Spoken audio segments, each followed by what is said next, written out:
GRE 시험은 어쩌다 운이 좋아서 통과했지만 이렇게 들어오니까 실력이 없어서 이렇게 실패를 했구나. 그래서 남들 안 들어도 되는 수업을 이렇게 듣는구나. 정말 쪽팔린다, 부끄럽다 이런 생각이 많이 들었어요. 근데 결론부터 말씀드리면 제가 나중에는 이 수업을 듣게 된 걸 정말 큰 행운을 여기게 됐어요. 특히 이 수업을 통해서 저희 콩글리시 발음에 대해서 확실하게 자각하고 교정을 할 수 있는 기회가 됐어요. 그 C3 점수를 운 좋게 받아서 이 수업을 듣지 않았던 사람들이 저를 부러워하게 됐죠.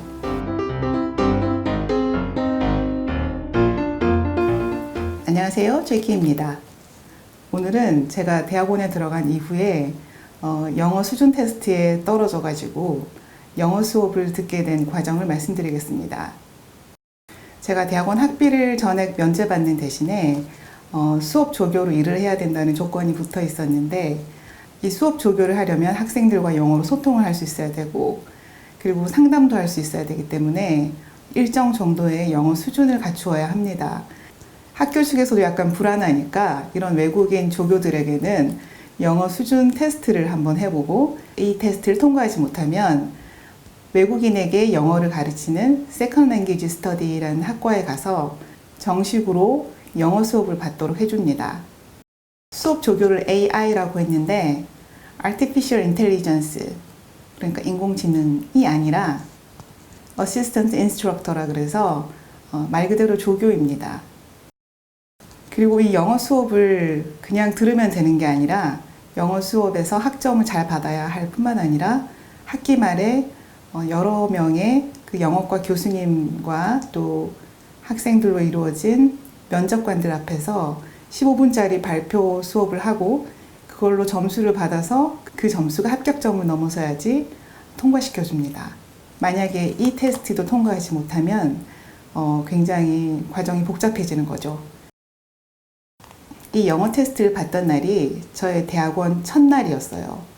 그 학기 첫날에는 학과의 모든 교수님들과 모든 학생들이 한자리에 모여가지고 서로 인사를 하고 자기가 어떤 사람인지 소개를 해야 되고 그리고 또 신입생들은 따로 여러 프로그램에 들어가서 또 자기소개를 해야 되고 또 질문을 답해야 되고 그런 과정들이 하루 종일 있었습니다. 거기에 들어온 다른 미국인 대학원생들은 나이가 23살, 24살 대충 이랬고 저 같은 외국인 학생들이 몇 명 섞여 있긴 했었죠. 그런데 다른 외국인들이라 해도 본국에서 이미 석사 과정을 한번 했던 사람들도 있고 해서 모두 다 저보다 영어를 잘했어요. 나이도 많고 영어도 못하고 그리고 자신감도 없고 그래서 굉장히 위축되어 있었는데 그렇게 하루 종일 영어로 대답하고 나를 설명하고 해서 완전히 에너지가 방전된 상태에서 한 오후 5시쯤에 이 영어과 테스트를 받으러 간 거죠. 시험관 두 사람이 끝없이 저에게 질문을 하고 제가 그 내용을 계속 영어로 대답을 해야 되는 그런 테스트였어요. 특정한 질문이 정해져 있는 건 아니고 대체로 대학원에 들어온 동기라든지 그리고 대학원에 들어오기 전에 우리나라에서 제가 무엇을 했는지 그 저의 관심사가 무엇인지 이런 것에 대한 질문들인데 제가 대답을 하고 나면 그 대답 중에서 또 질문거리를 하나 잡아서 조금 더 심화된 질문을 하고 그럼 저는 조금 더 디테일하게 조금 더 자세하게 대답을 해야 되는 그런 과정의 연속이었습니다. 안 그래도 피곤하지, 배고프지, 위축되어 있지 뭐 이런 상태에서 겁을 잔뜩 먹었는데 시험관들이 한 3번, 4번 정도 질문을 해서 대답을 하고 있는 중에 갑자기 제 핸드폰 벨이 울리기 시작했습니다. 근데 그날따라 제가 어떤 가방을 들고 갔냐면 그 이틀 전에 새로 산 가방을 들고 갔습니다. 이 새로 산 가방에는 안팎으로 10개도 넘는 주머니 공간이 있었습니다. 제가 원래 주머니 많은 가방을 좋아하거든요. 그 가방을 처음 들고 간 날인데다가 이렇게 당황을 하다 보니 그 10개의 주머니 중에서 어디에 제 핸드폰을 넣었는지 기억이 나지 않는 거예요. 그래서 뭐 바깥 주머니, 안 주머니, 옆 주머니, 속에 속 주머니 막 뒤지면서 핸드폰을 찾았죠. 좀 많은 시간이 통과됐고 고개를 들고 이제 면접관들을 보니까 일단 뭐 서로 둘 다 얘는 낙방이야, 뭐 이런 매너 없는 아줌마를 봤나 이런 얼굴로 서로 눈짓을 교환하고 있는 게 보이는 거예요. 그래서 더 이제 제 목소리는 뒤로 기어 들어가고 그 그분들이 점점 더 어려운 질문을 던지면서 이제 제가 버벅거리기 시작한 거죠. 자신감이 1%도 남아있지 않은 그런 상태가 되었습니다. 당연히 떨어졌죠. 그 시험 점수 결과는 C1, C2, C3, NC4 이렇게 되어 있는데 여기서 최소한 C3를 받아야지 통과가 되는데 저는 NC4를 받았어요. 어쩔 수 없이 새 학기에 이 영어과 수업을 듣게 되었습니다. 그 수업 이름이 Communication Skills for International AIs. 영어가 모국어가 아닌 외국인 조교들에게 영어뿐만 아니라 미국인들과 영어로 소통하는 기술을 전반적으로 가르치는 과였죠. 물론 이 수업도 비싼 수업이고 또 만약에 제가 학교에서 지원을 해주지 않았다면 제 돈으로 들어라고 하면은 굉장히 부담이 되는 수업이었을 텐데 학교에서 수업비를 모두 내주면서 이제 듣게 해주는 거예요. 굉장히 감사한 일인데 제가 첫 학기에 이미 전공 선택 수업, 전공 필수 수업 이런 걸로 이제 과목을 3개를 들어야 되는데 3개 듣는 것만으로도 힘든 상황에서 이 4번째 영어 수업을 들어야 되는 거예요. 게다가 이 영어과 수업은 굉장히 빡빡하고 힘들고 강도가 높아서 많은 공부 시간을 요구한다고 소문이 나 있었어요. 그래서 간신히 C3 정도 점수를 받은 다른 저희 한국인 친구들이나 외국인 친구들은 굉장히 홀가분해하고 좋아했어요. 그 영어 수업을 듣지 않아도 된다고. 그래서 저는 이제 상대적으로 굉장히 좌절감을 느꼈죠. 내가 GRE 시험은 어쩌다 운이 좋아서 통과했지만 이렇게 들어오니까 실력이 없어서 이렇게 실패를 했구나. 그래서 남들 안 들어도 되는 수업을 이렇게 듣는구나. 정말 쪽팔린다, 부끄럽다 이런 생각이 많이 들었어요. 근데 결론부터 말씀드리면 제가 나중에는 이 수업을 듣게 된 걸 정말 큰 행운으로 여기게 됐어요. 그 C3 점수를 운 좋게 받아서 이 수업을 듣지 않았던 사람들이 저를 부러워하게 됐죠. 솔직하게 말씀드리면 이 대학원에 와서 들은 수업 중에 최고였어요. 발음을 통해서 어떤 말하는 방식 자체를 향상시켜 줄 뿐 아니라 수업 구성을 어떻게 해야 되는지 그리고 얼마나 효과적으로 그 인터랙션, 그러니까 서로 상호작용을 하면서 수업을 할 것인지 그리고 목소리는 어떤지, 태도는 어떤지, 수업 준비는 어떤지, 필기는 어떤지 그리고 피드백을 어떤 식으로 받을 수 있는지 이런 것까지 모두 가르쳐 준다는 거예요. 아무래도 외국인이다 보니 이 영어 발음 속에, 영어 억양 속에 그 자기 나라 억양이 묻어나잖아요. 그러니까 이걸 완전히 제거하라는 게 아니라 그거를 보상할 수 있는 다른 요령을 가르쳐 준다는 거예요. 그리고 수업을 이끌 수 있는 적절한 어휘도 가르쳐 준다는 거예요. 이렇게 해서 영어 테스트에서 낙방을 한 저는 엘리자베스 멜세론이라는 굉장히 훌륭한 선생님을 만나게 됩니다.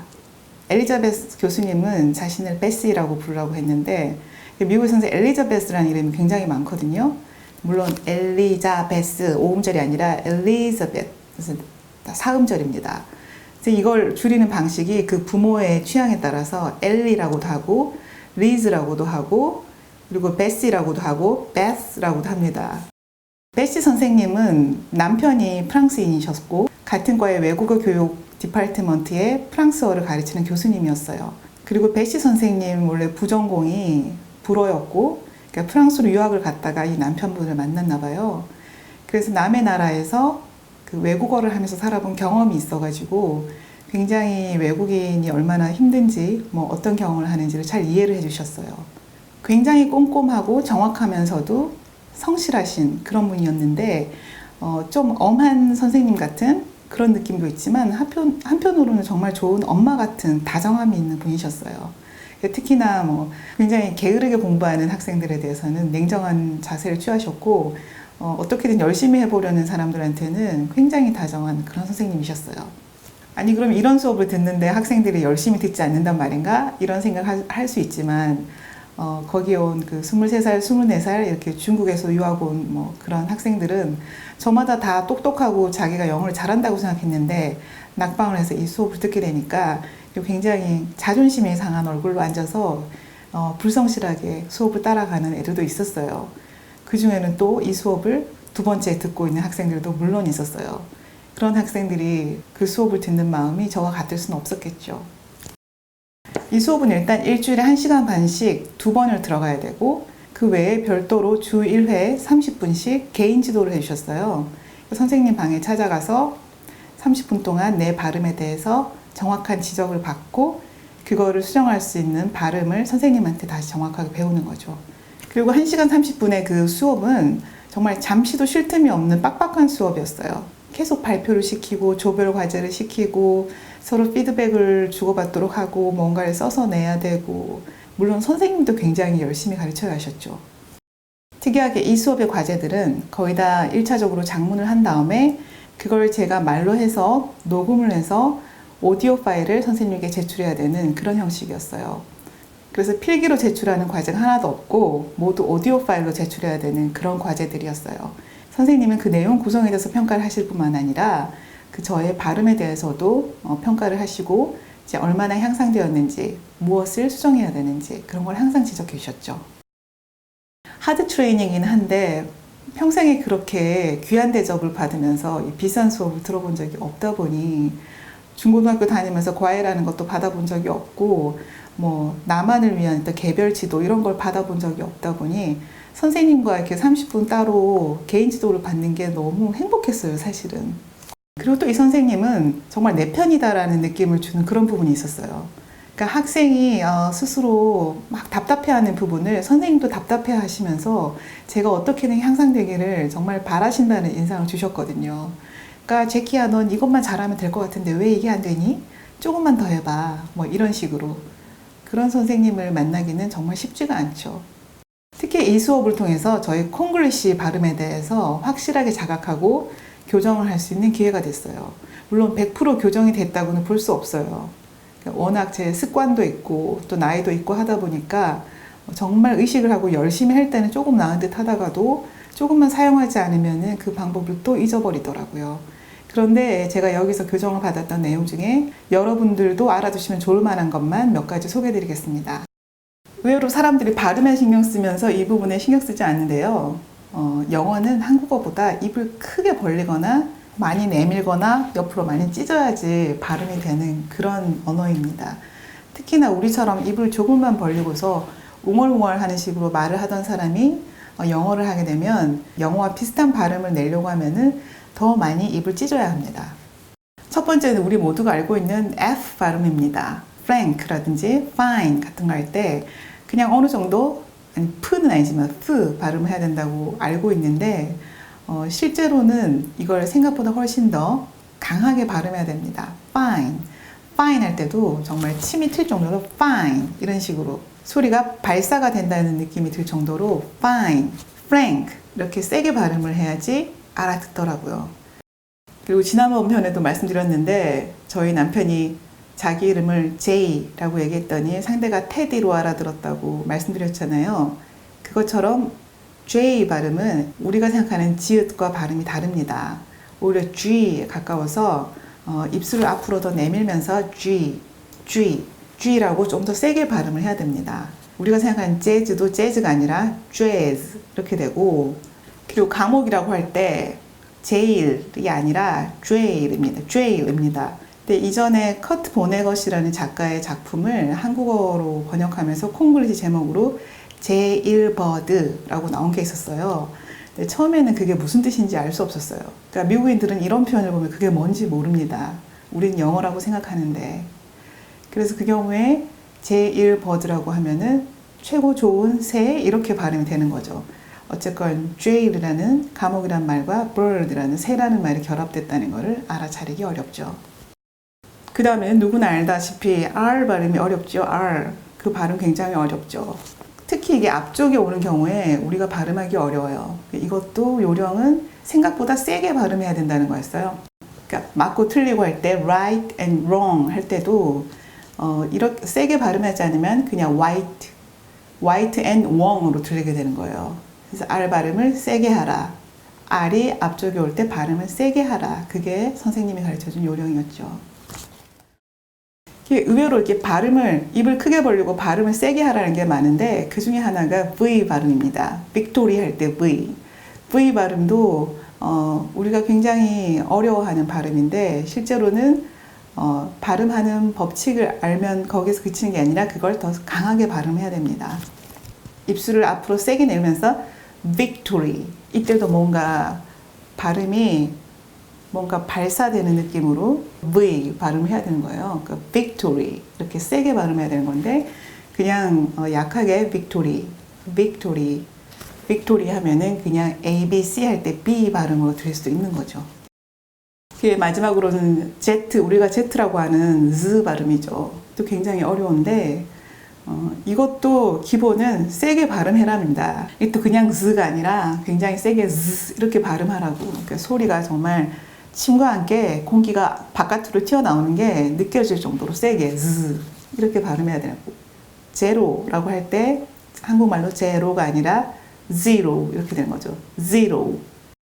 이렇게 발음을 몇 가지만 교정해도 훨씬 소통하는 데 도움이 된다는 걸 나중에 느낄 수 있었죠. 뿐만 아니라 7번의 프리젠테이션 수업을 했다고 했잖아요. 1회에 한 짧은 수업이라고 생각하고 제가 학부생들에게 한 가지 주제에 대해서 내용을 구성해서 가르치는 이 부분을 해야 되는 거였거든요. 제가 원래 한국어로 할 때도 무대 공포증이 있었어요. 그런데 영어로 무대 앞에 서야 되는 거잖아요. 그러니까 얼마나 무서웠겠어요. 당연히 아는 단어도 생각이 안 나고 나는 오라고 발음하고 싶었는데 아라고 발음이 새기도 하고 그 정말 10번을 준비했는데 갑자기 머릿속이 하얘지면서 기억이 나지 않기도 하고 이렇게 되는 과정을 밟았어요. 근데 선생님께서 추천해 주신 방법은 대본을 착실하게 준비한 다음에 거울 앞에 서서 자기 모습을 보면서 말하는 연습을 2번 이상 해라. 그게 요령이었어요. 그렇게 프레젠테이션을 준비해서 이제 수업 시간에 발표를 하면 그걸 배씨 교수님과 다른 학부생 2명이 이제 와서 평가를 해주고 점수를 매기고 그리고 또 그 전체 저희 수업 과정을 뒤에서 비디오로 녹화를 해서 나중에 저에게 나눠주었어요. 그리고 그 녹화한 내용을 가지고서 선생님이 또 개인 면담을 할 때 어떤 점을 향상시켜야 한다고 지적해 주셨죠. 정말 그 7번의 발표 수업이 있던 날마다 정말 도망치고 싶은 마음이 너무 컸어요. 그렇지만 도망 안 치고 출석하기 이게 저의 그날 수업 목표였어요. 그리고 그렇게 하다 보니 정말 조금씩 자신감도 생기고 향상이 되더라고요. 그 7번째 프레젠테이션은 10분짜리였는데 그걸 마칠 무렵에는 제가 이제 발음도 향상되었을 뿐만 아니라 무대 공포증까지 극복이 되었어요. 그리고 학기 말에 이제 정식으로 저희 영어 수준 테스트를 다시 받았어요.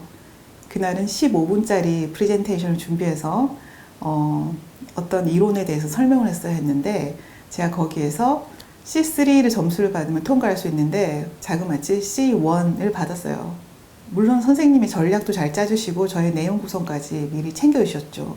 왜냐하면 그날 테스트를 받을 때 면접관이 선생님을 포함한 그 영어과의 다른 교수님 3분과 저를 전혀 모르는 학부생들 3명 정도가 와서 객관적으로 평가를 하는 자리였거든요. 만약 제가 그 수업을 받지 않았더라면 어떻게 됐을까요? 저는 아직도 그 콩글리시 발음을 유지하면서 그리고 무대 공포증은 그대로 갖고 있었을 거라고 생각합니다. 그래서 배시 선생님과의 수업 덕분에 제가 그 후에 그 많은 발표 수업을 필요로 하는 대학원 수업들을 그 위기들을 무사히 견뎌냈던 것 같아요.